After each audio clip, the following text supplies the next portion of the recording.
Hello, everyone. Thanks for joining us here today on Connect Live. My name is Chaitra Ramarao. I'm a product manager here at Couchbase on our replication and backup and recovery solutions. Today, with me, I have my colleague Neil, who is an engineer on my team.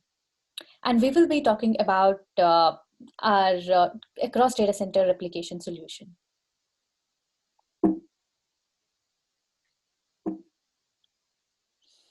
Okay, so a quick overview of what's in store for today.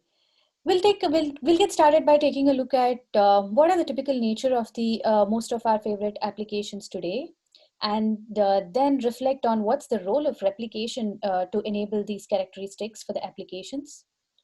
So I also mentioned that XDCR is what going to be our topic of interest today. And let me also tell you that that is one of the most popular solutions in Couchbase, which is most widely used by most of our enterprise customers. So we will take a look at what makes XDCR so popular.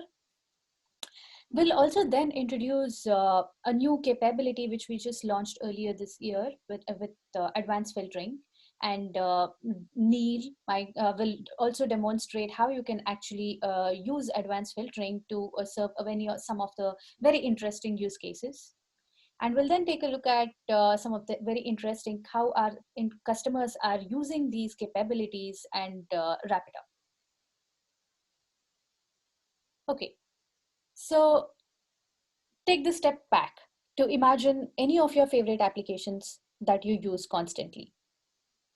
And think about what are the characteristics of these applications. It's very obvious to us that there are like millions of concurrent users. And of course, then they are deployed across tens to hundreds of clusters.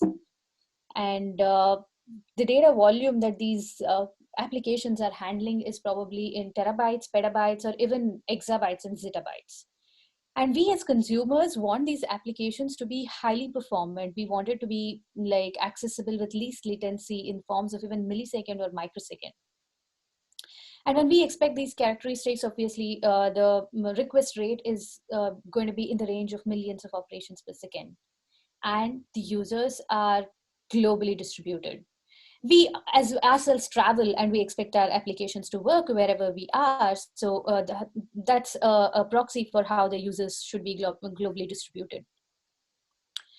And another experience that we expect is we are all tech savvy and we own more than one device for sure. Like we access the web, we access through mobiles, and we also use Apple Watches or any other wearables, and we want synchronization of data across the board.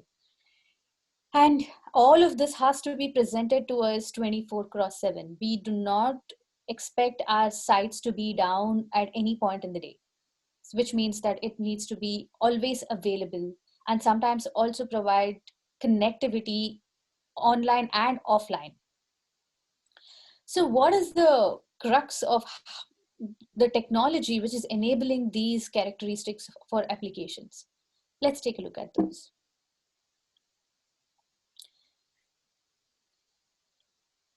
Replication, I would say, is the crux for modern applications for high availability and low latency. And replication within Couchbase is provided at 3 different levels.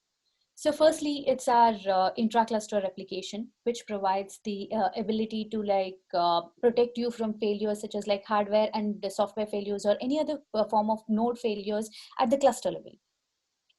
And then comes the cross data center solution, which provides you the redundancy at the data center level, which will ensure that your businesses are not impacted and business continuity is always maintained. And then we also have Couchbase Lite and Sync Gateway solutions, which will address more of the cases of being edge to core, providing you the online offline capability, and where you can even make all whatever edits that you want on our mobile ecosystem, and then which is like synchronized back to the backend to provide you the same experience as you were dealing with any of the web applications. And today, we'll take a deeper look at the cross data center replication solution. So I'm just reiterating, XDCR is one of the solutions which is widely popular among and used by more than 90 to 95% of our enterprise customers. So what are those characteristics, why it is popular among enterprises? XDCR replicates at the speed of network. Performance and scalability has always been the prime consideration for architecting XDCR.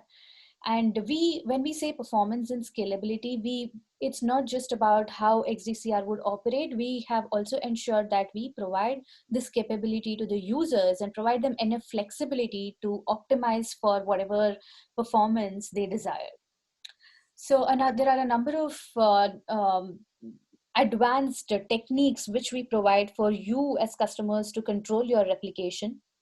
And some of those are like ability to compress or decompress on the wire, and the ability to like filter your replications to ensure that only the data which you need as per your business gets replicated, which in turn provides you the resource utilization and the bandwidth conservation.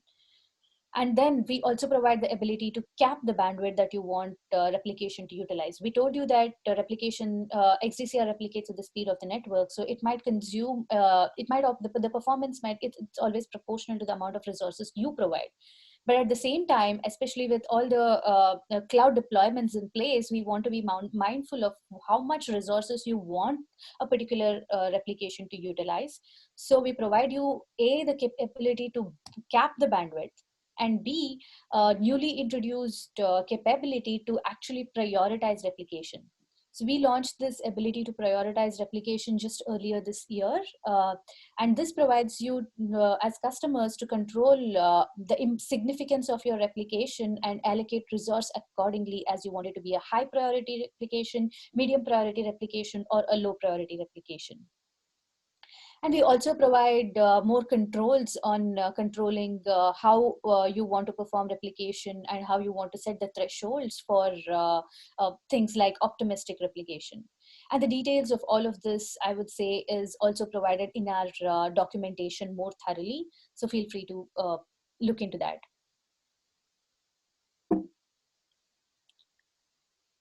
Apart from performance, what's the next thing that we desire when we are talking about the applications which we discussed and the characteristics of those applications? Always on, always available, right? We want our applications to be ever accessible. So yes, to ensure your applications are always accessible, XDCR provides high availability and it's extremely resilient.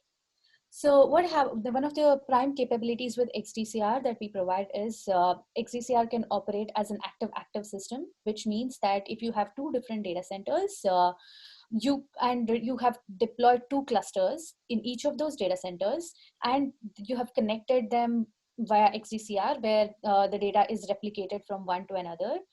You can have users who are writing and reading the data from each of those centers. So XDCR supports this capability to actively replicate. And we are also extending this capability with multi-cluster awareness.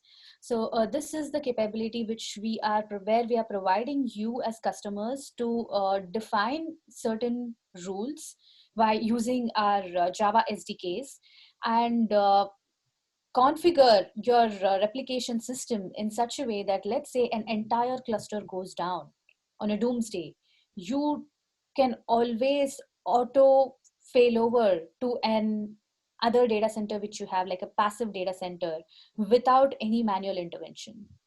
So we provide multi-cluster awareness capability as well. And XDCR, a part of it being always on, always available, irrespective of where you are deploying the clusters, is support for being infrastructure agnostic. So you might have one of your clusters on your private data centers, and you might have your disaster recovery cluster, let's say on like one of the cloud providers. You can migrate the data using XDCR from your private infrastructure to a cloud provider if you want to newly host it. And irrespective of where you use Couchbase, be it the cloud, be it your on-prem, be it on your containerized deployments, XDCR will look and feel the same. So it's a completely infrastructure agnostic solution, and which enables you to have that high availability and ensure that the data is always available. Okay, with high availability, I think the next thing that would follow up is, okay, what about, like, is it high availability regional, or is it like I'm always available irrespective of from which place I'm accessing? Yes, so from which place you access it, it is a deployment specific question and where the users are, but XDCR definitely provides you the capability to deploy your clusters anywhere across the globe, like depending upon wherever your data centers are, or wherever, if you want to leverage the cloud providers and their regions where they have data centers, you can just choose to deploy a Couchbase cluster wherever you desire, and connect it to the other primary data centers which you, and the clusters which you have, which were originally located. And each of these clusters will operate as independently scalable clusters. You can actually, by this what I mean is, for example, you take a data center in US, and you have like XYZ users in a data center in US, and now you say that, okay, I'm expanding my business internationally to Europe and APJ regions. Sure, you can create a cluster, a Couchbase cluster on one of your European data centers, and you can create another cluster on your APJ data center and just set up replications among them. And to each of these sectors of users in US, Europe, and APJ, the clusters which are the data located in the respective data centers will be serving. And they will be taking their local traffic and serving them to optimize for performance and latency.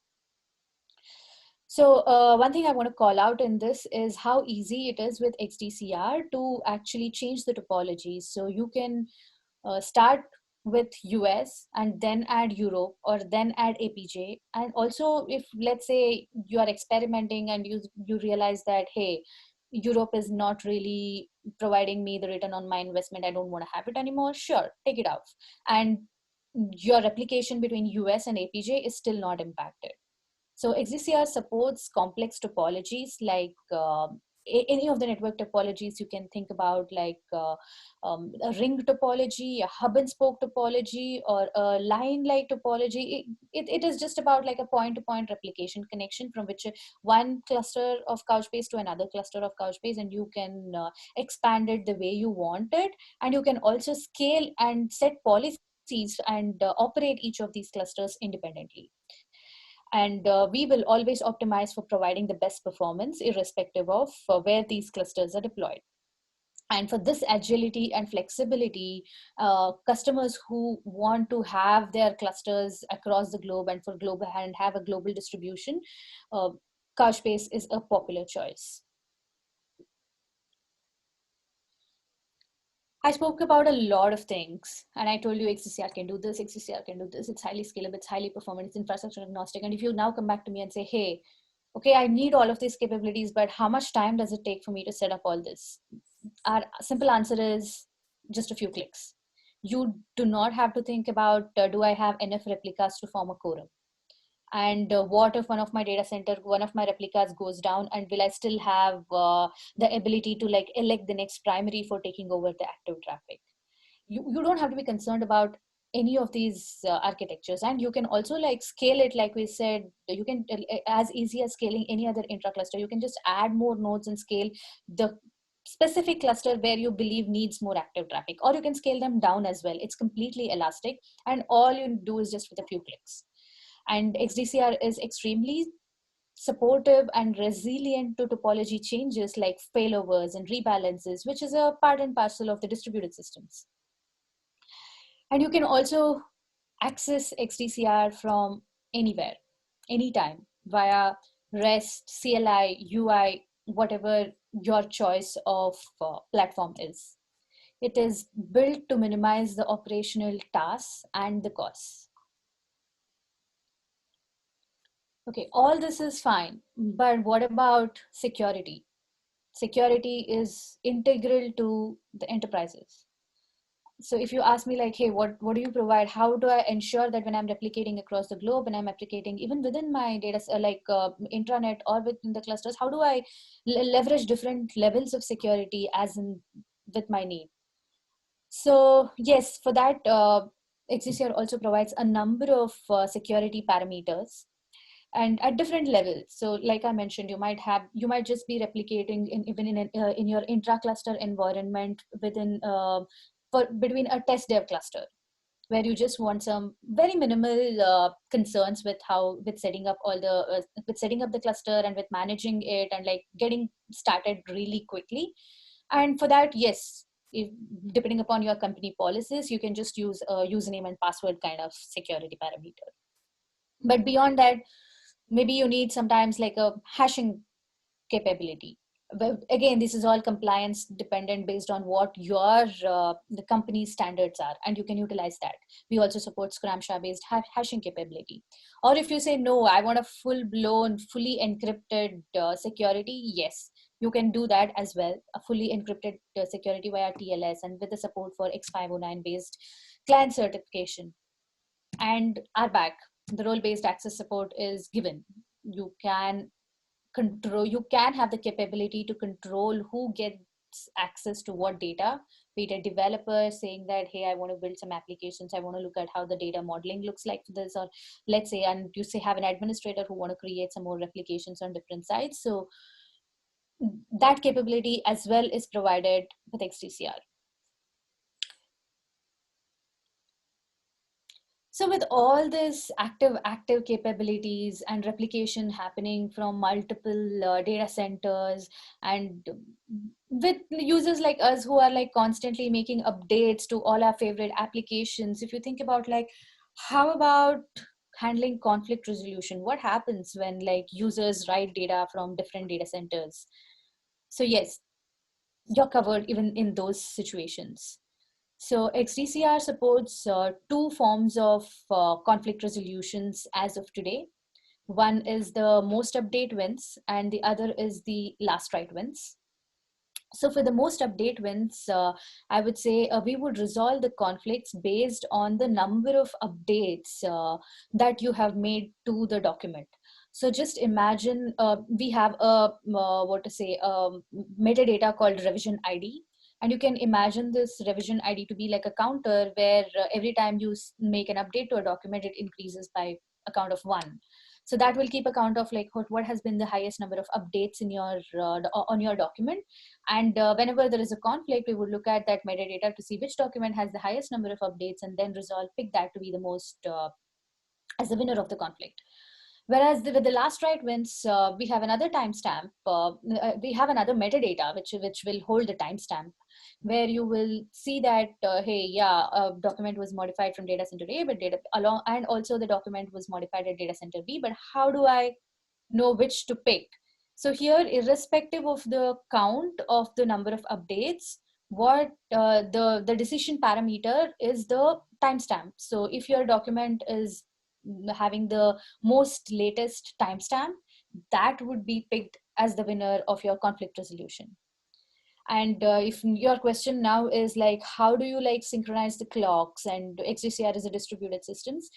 Yes, to provide the time synchronization and to minimize the time skews between the different nodes, we provide this via what we call as the hybrid local clock or a hybrid logical clock, which is like it's a combination basically of with an NTP and a logical counter to minimize the time skews and provide us the most accurate synchronization that is feasible.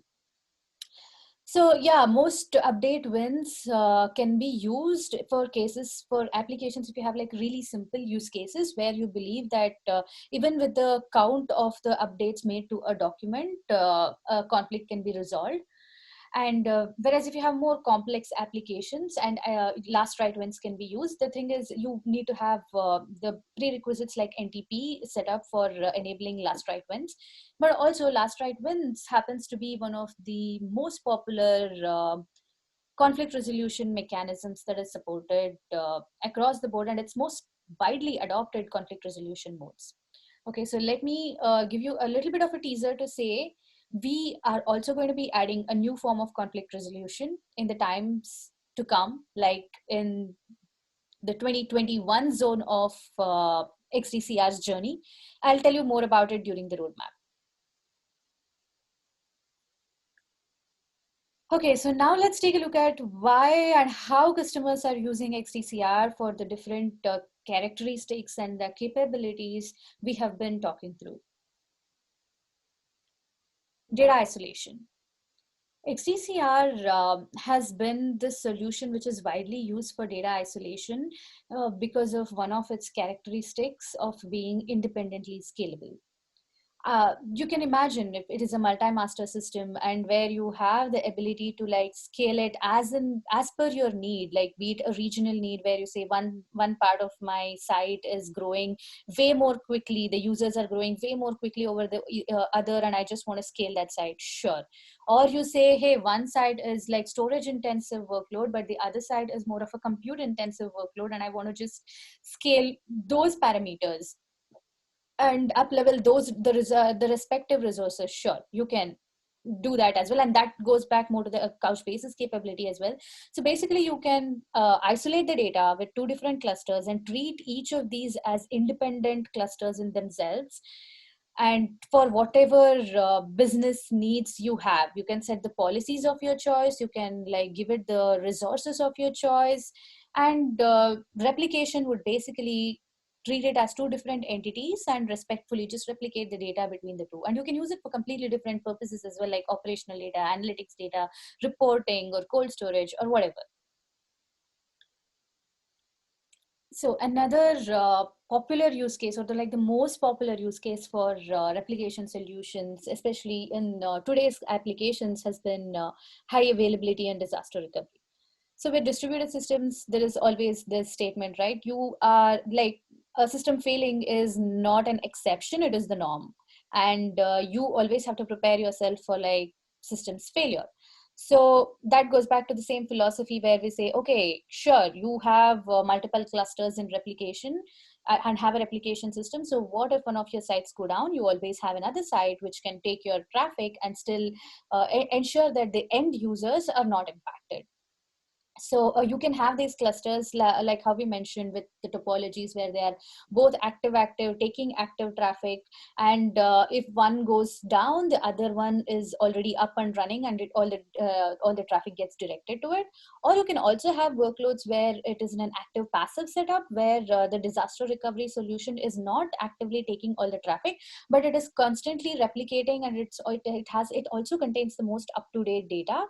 And when the primary workload has to be taken down for either accidentally or for any other purpose intentionally, you have the disaster recovery site which is up and ready to take the traffic with no impact and no downtime to the end users.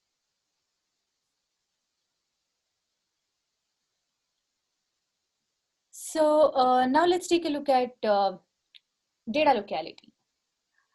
In going, I'm just going referring back to the typical application characteristics, right? And we looked at how data locality has been is very important for having global distribution of users with least latency. We have users across the board. We are all having globally distributed sites where, like, let's say I'm shopping on amazon.com, I shop today here and then I travel somewhere else and I also want to shop from there. And that was just one example. So there might be several applications as such where you want accessibility across the board. And irrespective of where I travel, I don't I expect that probably the performance to be consistent. Just because I'm not in my primary location, I do not want to experience extreme or added latency. So how do you ensure that you have an infrastructure which provides the least latency? That can be established by practicing a good data locality deployment pattern where you have like replicated the data and where you have the data as close to the users as possible. So this is also where I think a number of cloud providers excel, where they are coming up with more and support for more and more data centers. So you can just use one of those cloud providers and just spun up a cluster XDCR or like a Couchbase cluster on any of the new data centers, set up replication as we mentioned with just a few clicks, and like migrate your data or like replicate your data, and that site is up and running in no time. And then you can like configure it to say that, okay, for the users which are closer to a particular data center, see, they receive the traffic from the newest data center. So this capability as well is widely utilized by customers who are using XDCR. Okay, so high availability and disaster recovery, data locality, data isolation, all these three were covered. Now what? Data migration.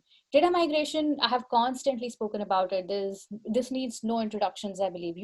XDCR is a replication agent, right? You can just literally replicate the data from one Couchbase cluster to any Couchbase clusters, and it's infrastructure agnostic.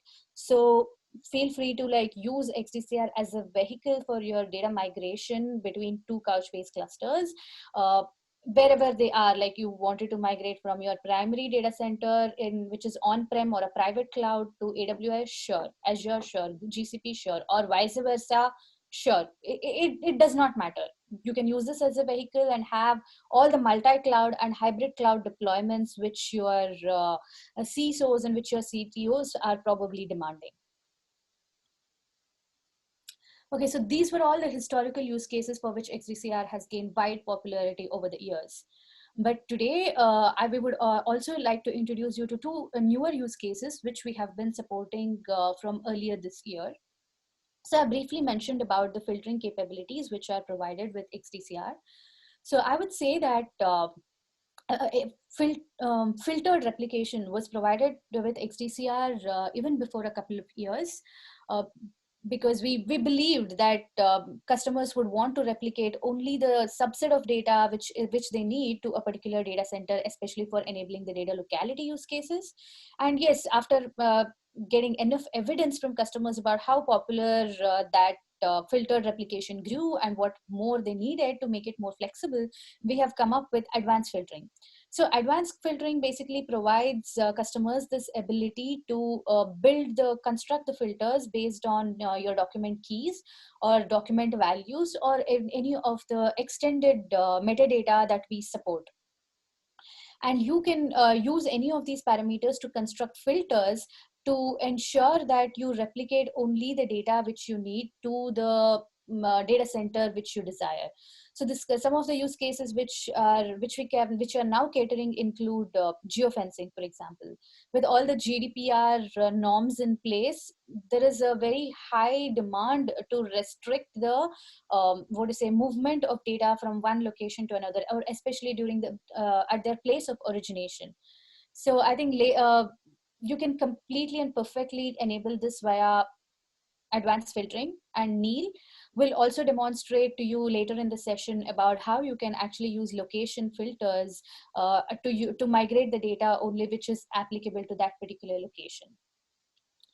And another support for a new use case where we are coming from is for archival. So like we mentioned again, since the two clusters that XDCR connects are so independent, you can literally do anything with each of those clusters and utilize it for different use cases. So we have heard a lot of customers who would want to utilize it to, let's say, achieve archival use cases. And yes, you can completely do this with the new advanced filtering capabilities we are providing, because what you desire with archival is you do not want to delete any data. You just want to have it as a source of reference for like a number of years that you desire, be it for compliance or be it just for like as a source of a truth for what had happened, for many reasons. So for this archival capabilities, you might not want to replicate the deletes, or you do not want to set up like, let's say, the time to live parameters, which might expire your data. So with advanced filtering, you can actually just filter out the deletes or filter out the TTLs and store your data for an archival use case. So a lot more about this will be discussed in the next few minutes by Neil. And now I'll hand it over to Neil for a deeper discussion on advanced filtering. Over to you, Neil. Thank you, Chaitra, for the presentation. And now we're going to move on to change gears and move on to advanced filtering. We're going to talk specifically about the feature itself, which Chaitra has already covered the use cases. So we're going to talk a little bit more about how to use it and the different features that it provides, your business logics and the business needs. And also we're going to have a demo to demonstrate this in in its entirety. So you can see it on the screen. So first of all, what is advanced filtering? The advanced filtering is a feature that allows customers to create a way to filter replication streams using the document keys, values, and extended attributes. Essentially, we're using the document itself as a way to tell us where it wants to go using the filters that we set up. And the filters can be set up using its attributes as keys and values, and also the hidden extender attributes. So the idea is to present it to be very flexible. It allows the customer, allows you to drive the replication, so to speak, on how you want it, how you see fit. The way it works is we build it on top of something called a filtering expression. A filtering expression is essentially a subset of nickel expression.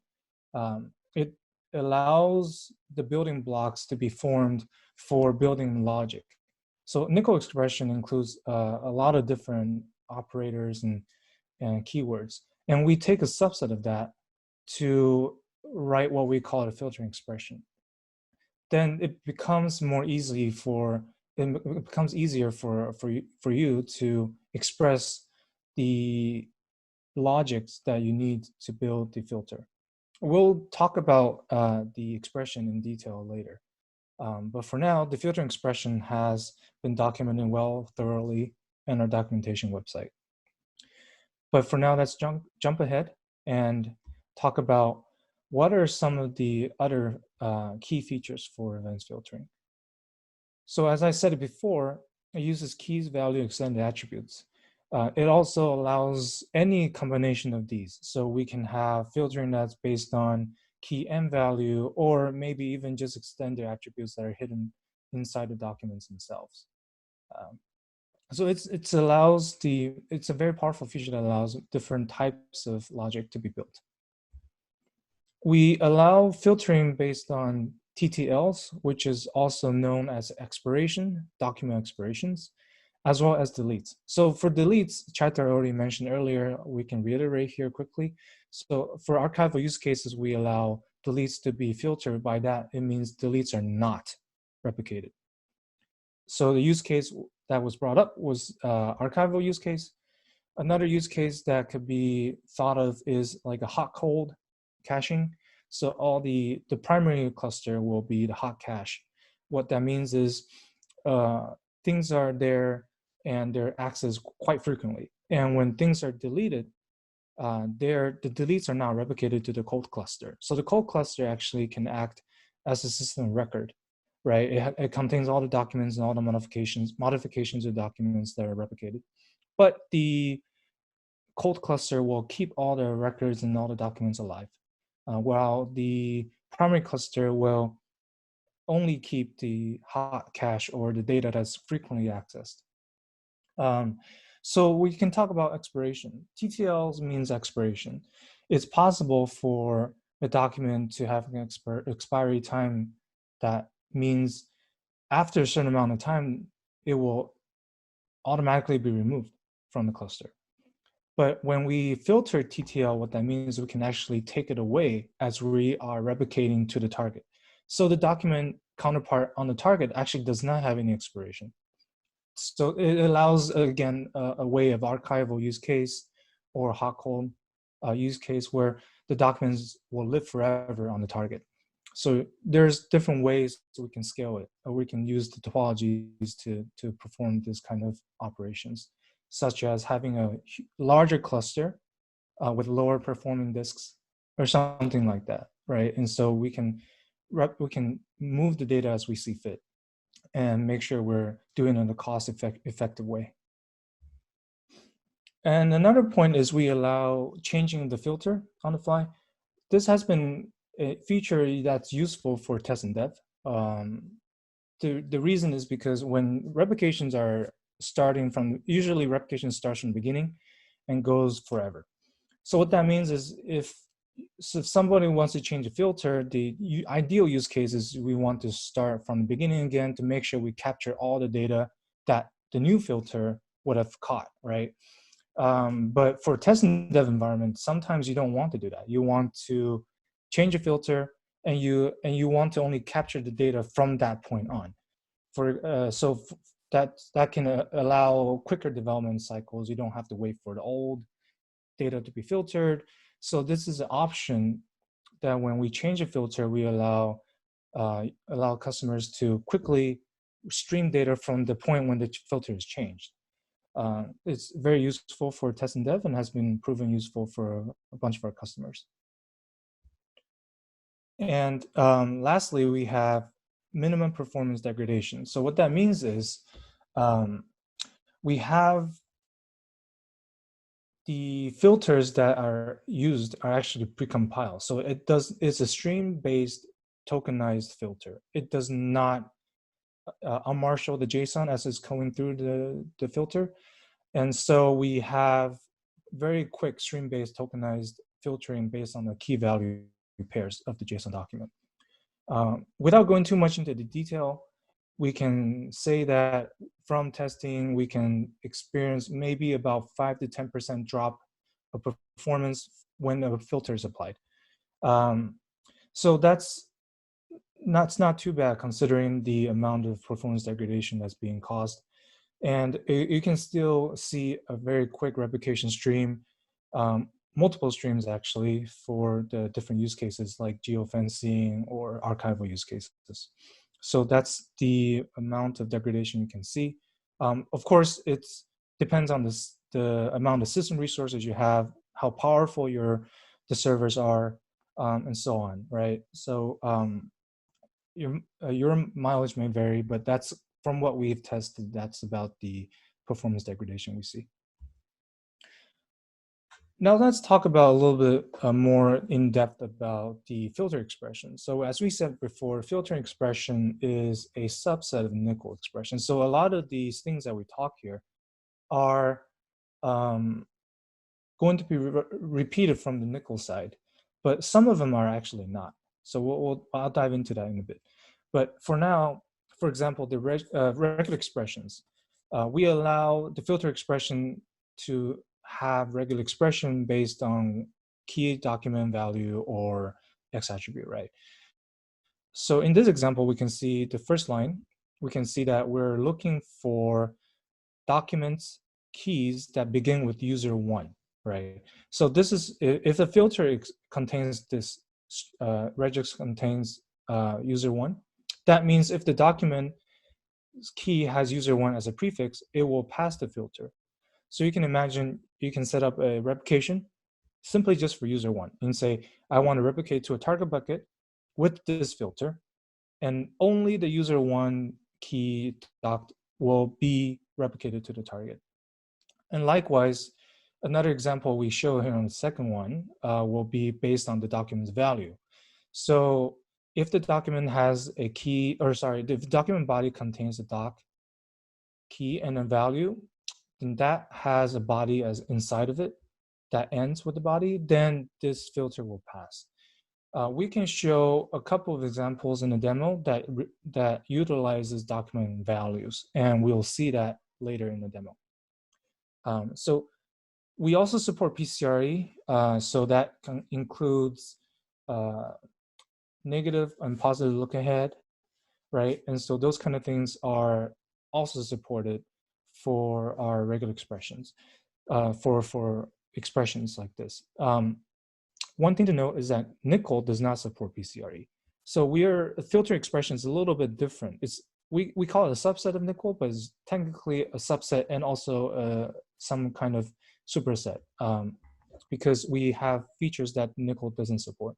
So we need to be very careful how we label it as a filter expression, not a nickel expression. So the next step is array and objects. So in any JSON document, it's possible to have arrays, right? Or a JSON document can have objects embedded inside. So to use that, we have the array and objects evaluator, right? For array, you just simply use the index. And then the objects, you simply use the dot operator to access inside of the object. So you can check the first one, we'll do the comparison with array values. We can do comparison can be greater, less than, those kind of standardized comparators. And if the types of the values are same, like integer to integer comparison, that's simple. If the types are different, like a string and an integer and those kind of things, we use something called collation. The collation is something that is introduced with Nickel that allows comparison between different types of values. So you can take a look at the collation section in Nickel documentation for that. The exist keyword here is a way to detect whether or not a JSON document contains that specific key, right? So exist can be used in this case, or it can be used on extended attributes and so on and so forth. So that's the array and object side. We also support mathematical functions. They are very useful for scientific communities or for users that want to do on-the-fly mathematical functions as we're comparing. So you can do absolute values, power, rounding, ceiling, and so on and so forth. There's a list of them in the documentation slide, or documentation page, excuse me. So as you can see, we can pull data as they're streaming by if the JSON document is streaming, we can pull the data from the document, run a simple mathematical function on it, and take that value to do comparison and filtering. So we can do that as the documents are passing through. Date functions. So date functions are something that Nickel supports also, like in the Nickel expression. For us, we kind of take the same concept. So we can take a field in the JS document and use it as a date concept and compare it to another date, right? So we can, for example, the first one, if the document has a transaction field on it, right, a transaction.date field, we can take that and we say, I want to use it as a date type. And I want to check only if the document date, transaction date is greater than a certain date, does this document get past the filter, right? So these are some of the examples that allow the business logic to build powerful logics to replicate only documents of certain date or something like that. The date field can be of the standardized dates, or it can be of the specific type of date that you see in the ISO form. So there are multiple types of date entries that you can use, more human readable or more exact. They're listed in the documentation document as well. So these are some of the examples. They're not representative of all the expressions that we support. I might sound like a broken record, but the documentation side actually has done a really fabulous job on making sure that all the cases are covered and shows great examples of what you can do with advanced filtering. So now we can move on to a demo. For this demo, what we're going to do is I will show you from my screen an example of how advanced filtering will work. But for the sake of the example, what we're going to do is I am running a developer side of clusters, Couchbase cluster. So what I'm doing is I'm creating 3 different nodes, okay? And they are all sitting on my laptop. And we're going to create, using these 3 nodes, we're going to create 3 distinct clusters. So each cluster will have 1 node. Just for the sake of the demo, it's not really for a real life deployment. We recommend that you do multiple nodes per cluster. But for now, it will suffice. So what we're doing is we're going to do a demo that showcases the geofencing concept. We're going to have 3 clusters, as I said before. The first cluster, we'll call it headquarters cluster. The second cluster, we'll call it North America cluster. And the third cluster, we'll call it Europe cluster. As the name suggests, the HQ can be anywhere your headquarters would be. NA would be sitting maybe a cluster that sits in the United States or Canada. And Europe will be a cluster that sits in the EU, anywhere. So let's do that now. And I've written a script that does this for us. And as we can see, we have set up the cluster as so. Let me just show them up.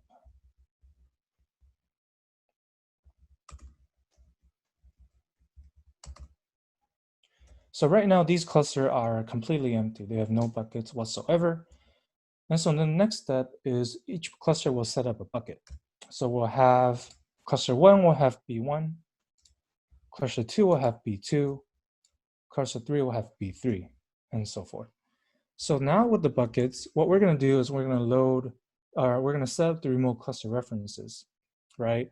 So what that means is we're going to have the headquarters replicating out to North America cluster and also replicating out to the EU cluster. So essentially, we're setting up a 1-to-2 replication. And looking at the headquarters cluster, we can see that we have set up 2 different outgoing clusters. Oh, sorry, this is, we just set up to the North America. Now we're setting up to the EU cluster. Okay, so now that we have the 1-to-2 replication, the next step is we're gonna talk about what kind of example we're using for geofencing.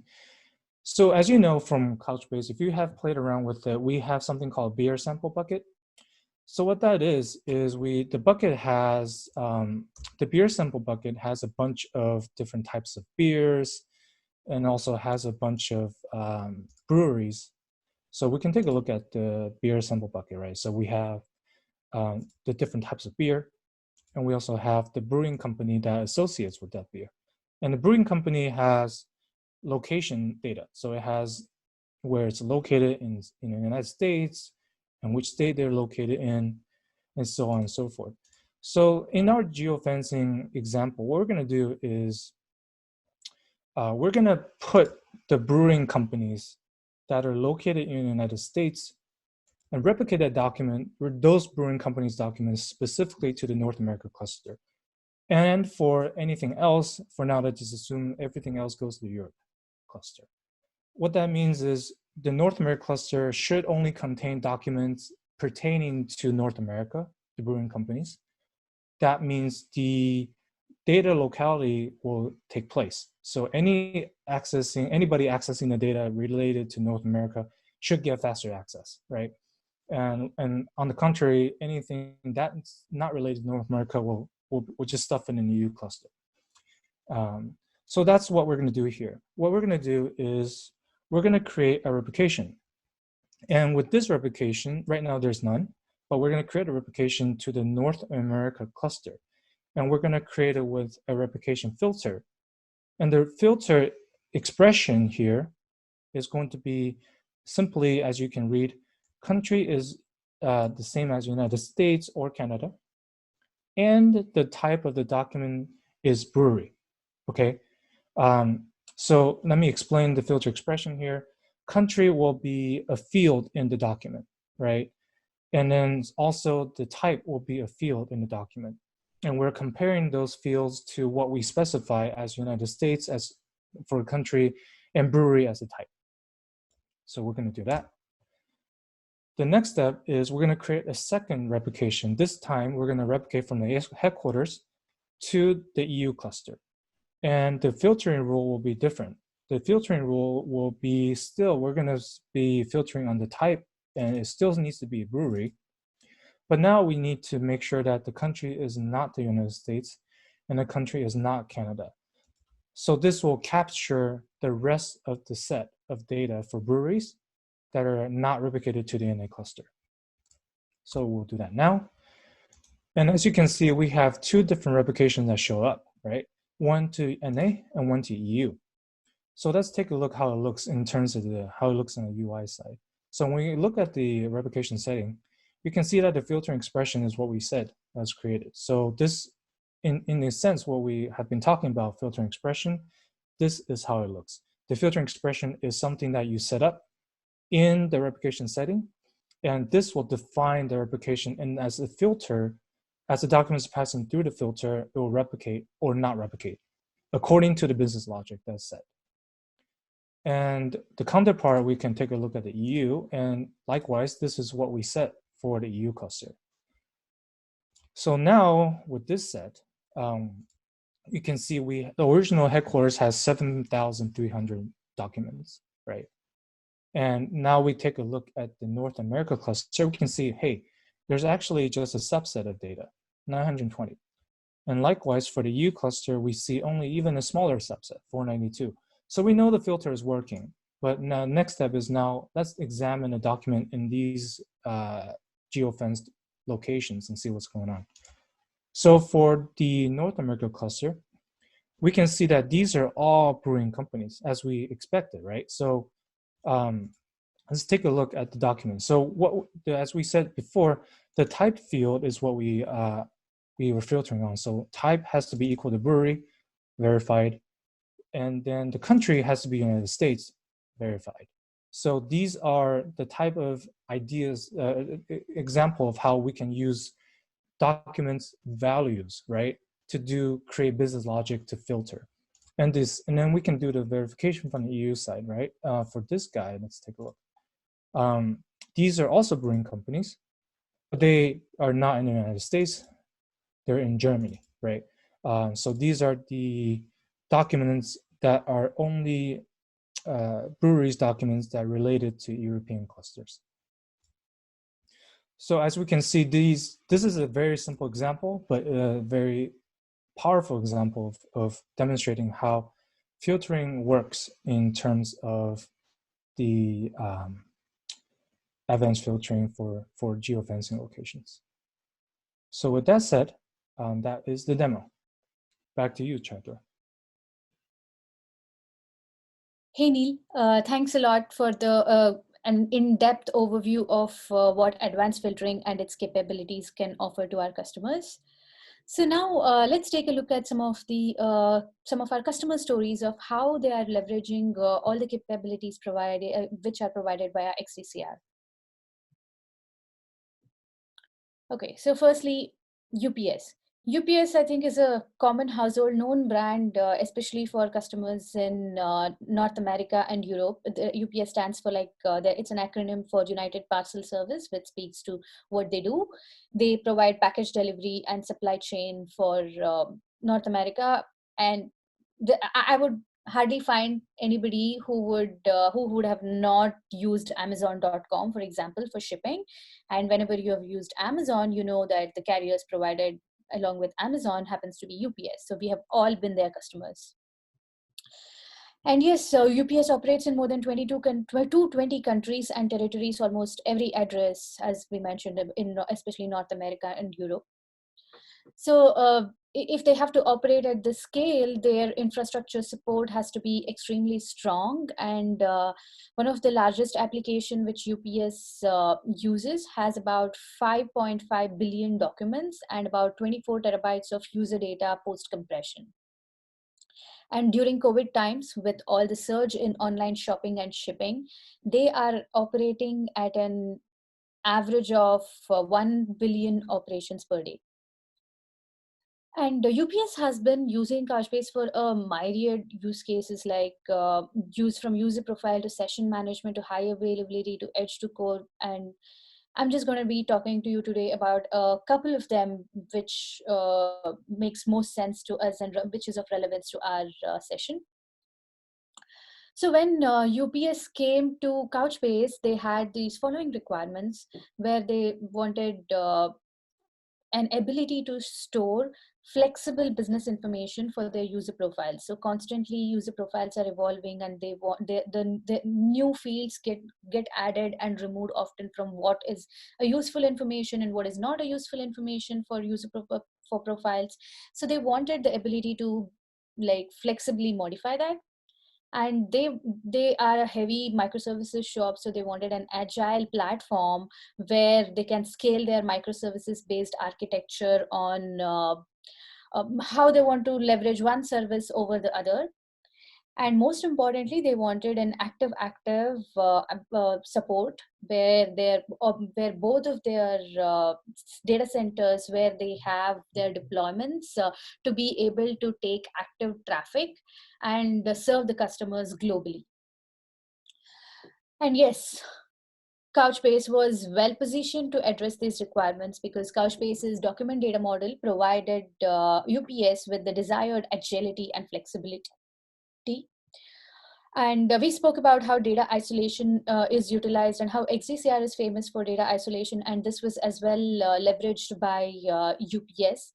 And they also use Couchbase because we talked about how their microservices architecture wants agility. And just taking a step back to like the Couchbase's architecture, and where we have the capability to like scale the services based on our need. And you don't have to, there are a number of services provided, like from analytics to eventing to like backup and recovery and many others. So when you can actually scale the services as you need. And this is one of the prime capabilities which was really lucrative to UPS. And with respect to replication, active setup with bidirectional replication and the ability to do conflict resolution via, and was some of them things that they primarily needed. And they have been using last right wins for their conflict resolution. Okay, now let's take a look at eBay. I think eBay needs no explanation. Once again, we have all been customers of eBay, and we still are, to sell and to buy. And eBay is also a very demanding infrastructure company which has a lot of user traffic to manage. They have about like 4,000 database servers to support and 18 million sellers and 164 million active users worldwide. And even eBay's databases, especially the Couchbase databases, are taking about 100 billion Couchbase calls per day. And eBay especially has been using Couchbase for their session management and cookies.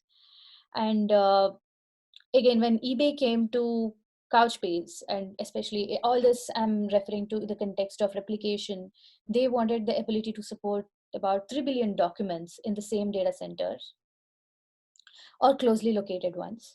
And they wanted the ability to have an active replication where each of their systems can take active workloads which can serve both the reads and writes. So the outcome was three different Couchbase clusters were deployed in the same data center.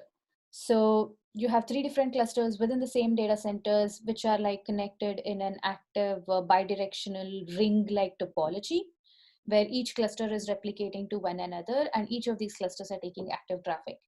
And they also use last right wins for resolving any of the conflicts which arise.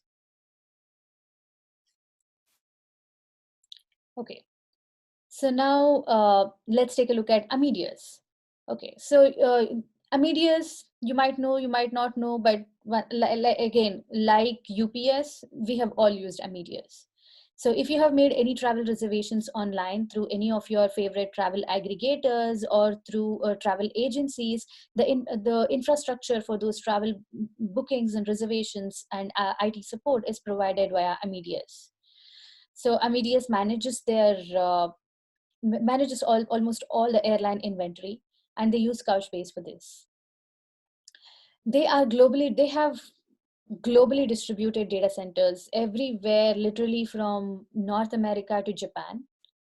And for one of their use cases, I would say they have their prime cluster in Europe. This is a Spanish IT provider, so they have their prime cluster in Europe, which is a read-write. And they have like a few other clusters which are distributed across the geography, which are like spokes, which usually serve the writes. Which usually serve the reads. So the primary data center is taking both read and write, and the peripheral data centers are taking all the reads. So this peripheral data centers being deployed is what we refer to as the data locality use case. And for each of these peripheral data centers, they are using advanced filtering. And they are only filtering the documents relevant to a particular data center, particular peripheral data center, and replicating the data as necessary for that particular application in that particular region. So what I have called out here with Amadeus is one of their use cases. And for this particular use case of data locality, they are using a hub and spoke and unidirectional replication with advanced filtering. So now let's take a look at how Couchbase XDCR solution, cross data center solution, has been evolving over the years. So XDCR, we spoke about a number of characteristics, and yes, product of this stature has, and this maturity needs consistent innovation, and this has happened over the past 8+ years. So in the recent, we just talked about a lot about the advanced filtering, which we just launched earlier this year in I think sometime around Jan or Feb. And we also launched the ability to replicate or prioritize replication along with advanced filtering in this release. So I briefly mentioned about this in the characterization part, where I said you can actually prioritize your replication, which you have set up to different clusters based on your need to be, and you can actually control the resource allocation for these via these prioritization. And looking forward, like beyond 2020, the journey is equally lucrative, where we are offering the support for collections across XDCR. And we will be introducing a new form of conflict resolution known as custom conflict resolution for the first time in developer preview with 7.0. And this is in 2021. Thank you. Thank you for joining us here today. And please feel free to let us know whatever questions you have about anything discussed today, and we'll be happy to address those. Thank you.